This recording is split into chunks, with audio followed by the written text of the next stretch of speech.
Bonsoir Roland Quérol. Bonsoir. Merci d'être sur notre plateau. Vous êtes bien sûr politologue, André Berkoff, blogueur et écrivain. Alors on va parler un peu de l'opinion publique dans tout cela. Comment est-ce qu'elle peut réagir face à cette affaire Michèle Alliot-Marie? Est-ce que c'est important ou est-ce que d'autres soucis l'inquiètent? Le chômage, la crise, l'ISF, enfin que sais-je? Non, il y a tout ça, mais bien sûr que c'est important. Et Nicolas Sarkozy a dit là-dessus une chose juste dans son dernière émission de télévision, c'est que l'époque a changé. On sait depuis longtemps, on soupçonne sans arrêt les politiques de mettre le doigt dans le pot de confiture, de ne pas vivre comme nous, de s'en mettre plein les poches. Ça fait partie de la tradition française.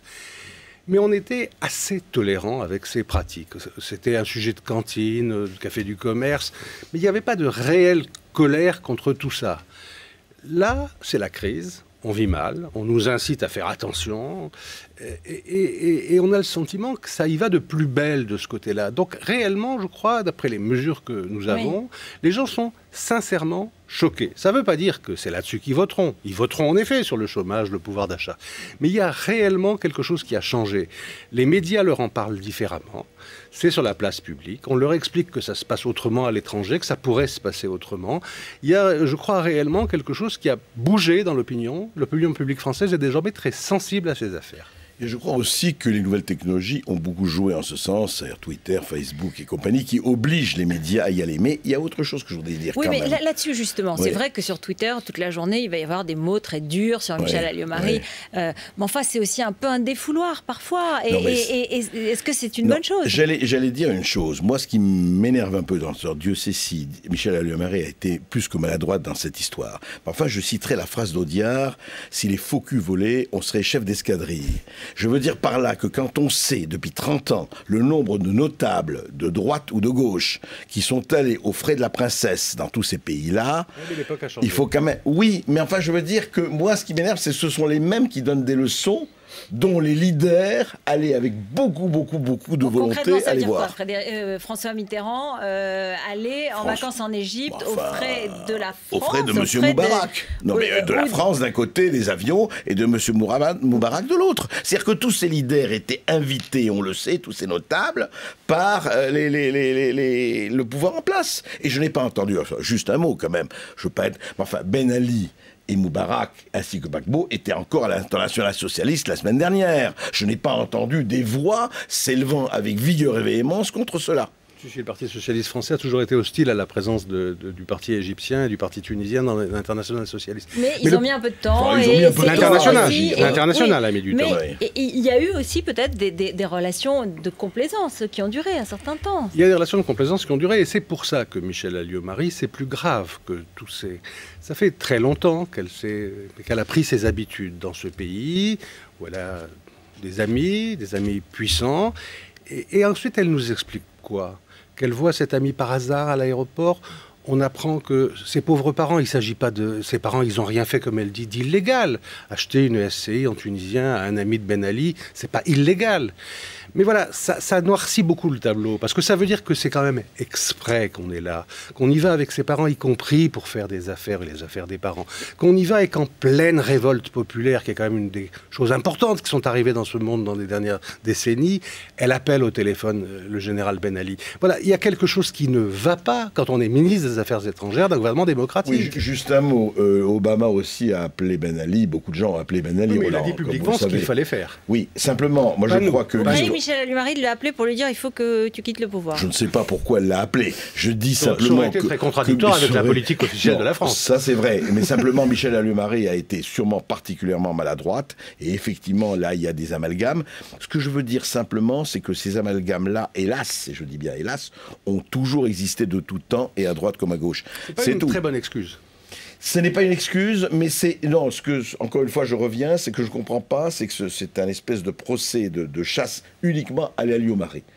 J'aimerais qu'à ce moment-là, vous savez, que toute la classe médiatico-politique se pose la question d'un certain nombre de facilités qui ont été accordées.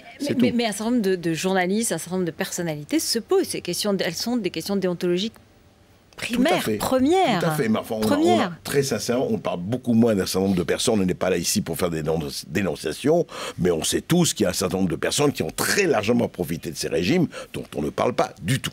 Reconnaissons qu'un Premier ministre en exercice, un ministre des Affaires étrangères en exercice, dans 2 pays qui sont soumis à une révolte populaire considérable, c'est un tout petit peu différent que tel ou tel notable ayant passé des vacances au soleil. Alors que les pays étaient calmes. Dominique Strauss-Kahn, il a préparé un plan média d'enfer pour le week-end. Il sera aux 20h de France 2. Il va faire une grande interview avec les Français dans le Parisien. Alors moi, je me demande et je vous demande quelle pirouette il peut encore utiliser. Parce qu'à chaque fois qu'il vient en France, il dit ne pas vous dire que je suis touché par ces sondages, ce serait mentir. Évidemment, ça me fait plaisir. Ça montre que les Français m'oublient pas, je les oublie pas non plus. J'ai une mission à remplir. Je demande qu'une chose, c'est qu'on me laisse travailler. C'est pas mon sujet. Il y a des gens qui vivent dans le passé, dans l'avenir. Moi, je vis dans le présent. Enfin bref, il a utilisé déjà pas mal de ficelles. Comment il va pouvoir à la fois parler, s'exposer, sans vraiment s'exposer. Juste un mot, je crois qu'après, vous savez qu'il y a un film très beau de Nathalie Portman, enfin avec Nathalie Portman qui s'appelle Le Signe Noir. Black Swan. Après le signe blanc du FMI, il va faire le signe noir de la présidentielle ou vice-versa. Non, moi, personnellement, je crois que ça signifie qu'en tout cas, il va vraiment annoncer des choses. Je ne sais pas s'il va annoncer qu'il va y aller, mais tout porte à croire que franchement, il ne va pas faire encore une pirouette pour dire je ne sais pas ce que je vais faire. Ça m'étonnerait. Moi, je crois que c'est encore trop tôt pour lui, pour le dire. Quelles que soient les pressions amicales, affectueuses ou franchement inamicales. Et agressives. Moi, je crois qu'il est forcé de faire encore un coup de pirouette, mais de pirouette un peu plus appuyée. Je crois qu'il faut qu'il aille sur le thème. Si j'étais candidat, ça serait pour ça. Enfin, je crois qu'il faut qu'il se mette dans une situation telle qu'on comprenne un peu plus que, ouais, c'est très possible qu'il y aille, mais il ne peut pas encore nous dire qu'il y va. Je veux dire que pour les communicants, c'est un boulot. Là, Voilà, c'est vrai qu'on est un petit FMI peu à la recherche. est aux aguets, en plus. Absolument. À partir du moment où il se déclare. Il pourrait confirmer qu'il ne se représentera pas au FMI. Ça, c'est peut-être autorisé par le FMI. Oui, mais très sincèrement, moi, j'ai peur pour lui, des effets pervers, quand même. Parce que, vous savez, ça dure, et vous avez vu qu'il baisse dans les sondages, et que les gens disent, attendez, bon, ça va, maintenant, tu nous dis.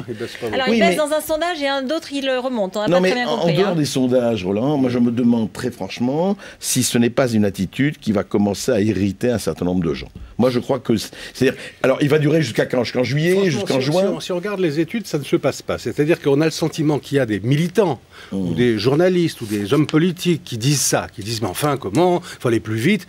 Les Français, ils ont l'air de s'en ficher un peu quand on les interroge. Ils ont l'air de penser que si c'est prévu pour octobre, la désignation... Vous savez, la campagne présidentielle, tout le temps, parce que l'avantage qu'on a, c'est que, sauf mort d'un président, c'est toujours à la même époque, et on voit que la vraie campagne présidentielle, ça démarre toujours en novembre. Donc jusque-là, les Français, ça les intéresse comme un spectacle politique, et en plus, il est parfois amusant, parfois de qualité, mais réellement, se mettre dans la peau du...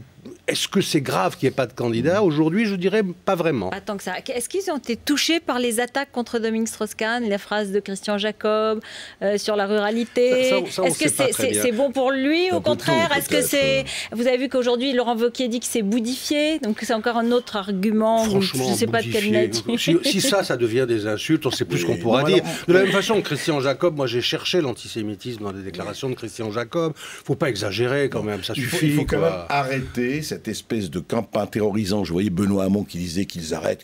Attendez, c'est pas Christian Jacob, c'est pas d'Arquier de Pellepoix, plus. Enfin, faut arrêter le délire. Il a dit c'est idiot, mais ça n'a rien d'antisémite. Mais je persiste à une chose, peut-être, c'est vrai qu'on parle dans les sondages, mais je pense une chose, c'est que cette histoire de primaire, je disais moi, peut-être je me trompe, va jouer comme un rôle un très gros piège sur le PS. Et je crois que de plus en plus, on va voir que les primaires vont être un piège, je ne dis pas mortel, mais un gros piège. Alors, il n'y a pas de primaire pour Nicolas Sarkozy, mais il y a un problème. Une large majorité de Français, 63%, ne souhaitent pas qu'il se représente en 2012. Bon alors, le précédent sondage, c'était en août 2010, ils étaient 62%. Hein. Là, ils sont 63%.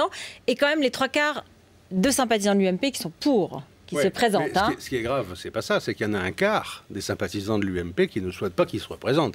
C'est ahurissant parce que c'est le cœur de son cœur de cible. Mais il y a, dans les sympathisants du Front National, il y a 43% contre 31% à la fin de l'été. Oui. Donc il y a plus de Front National qui le souhaitent. Hein. Les sympathisants du Front National, ils savent très bien que ça va être sans doute leur candidat de second tour. Donc ils n'ont pas envie que quelqu'un d'autre. C'est quand même l'homme de droite qu'ils préfèrent parce que sur les thèmes de la sécurité et de l'immigration, ils ont une relative confiance en lui. Donc il y a des petits changements de ce genre, mais à la vérité, surtout, il est dans la nasse dans l'opinion, Nicolas Sarkozy. Et que, quelle que soit la question de sondage qu'on pose, les Français se sont mis à être pour les magistrats parce qu'ils étaient contre Sarkozy. Il y a aujourd'hui une espèce de vague, comme ça, anti-Sarkozy. Ça devient un cas d'école. Comment un président si mal placé dans l'opinion à 14 mois d'une élection arrive quand même à s'en tirer? Et on sait bien que l'élection n'est pas jouée. Roland, je rappelle quand même comment était dans Chirac en 95. Il n'était pas président sortant. Non, mais je veux dire, voilà, personne on va continuer ne le notre croyait. conversation et on va laisser la place au Sarko Info et après à Thomas Soto. À la semaine prochaine en ce qui me concerne.